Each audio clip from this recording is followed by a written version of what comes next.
Ey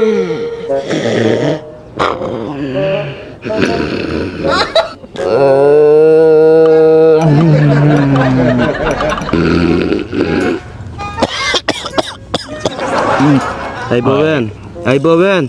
Kupa, bir kupa. Yan pişek demek yataylı vergen. Ma kimdi endi öydün arak geçip tutup çıksam yataydan bu candın.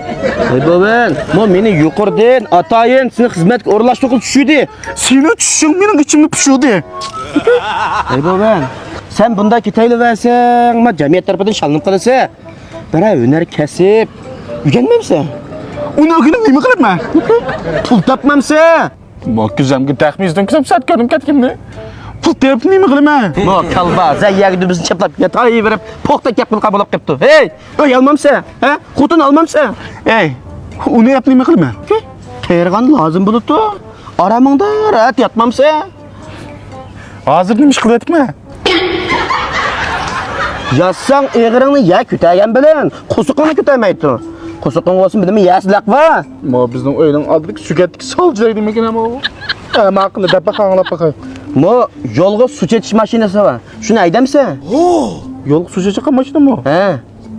Ya olmaydı ya. Peki. Nimişqa? Biz asli 5 bala doqqala. Muşundan 10 yıl burun atam boyluq su çağıştı. Maqılda boyluğu sunu qınıq çeketme. Çeçesem en küçük inim şu suyu teyilip gidip kalış yer çırtayım gidip. Ha, boldu. Onu buzma. Yeni bir iş var. Qala. Mo men qo'ziqim qamraq. Qo'ziqimni ko'targan yak boshlab bajmu. Naq bolaka. Mana kimni almashtirib operatsiya.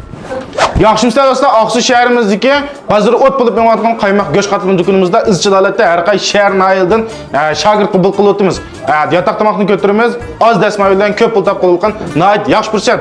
Oqsuv shahrimizdagi musha qatlam do'konimizda har kuni 200 dan 300 gacha qatlama muqim tugutdi. Hozir shahar nayimizdan bay nayimizda qaymoq go'sht qatlam do'konimizniki tarmoq do'konlari ochilib, rasmiy holatda tijorat boshlanibdi hamda tijoratni nayt yaxshi bo'lib o'tdi. Har kuni o'chirat turib, musha xaridorlarimiz shunchalik yoqtirib iste'mol qilib tutdi.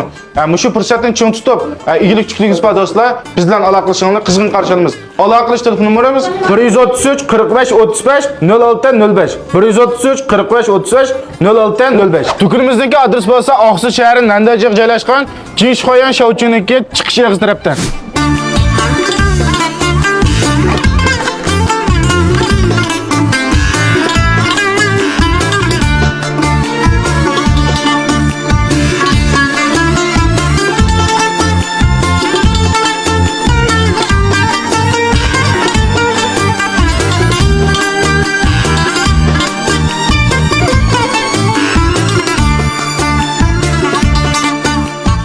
Köygününgdə qaymaq go'sht qatlam do'konimizda xaridorniki oyog'i uzilmay o'tdi. Nimishqa qatlamimizniki ta'min nayt olayda.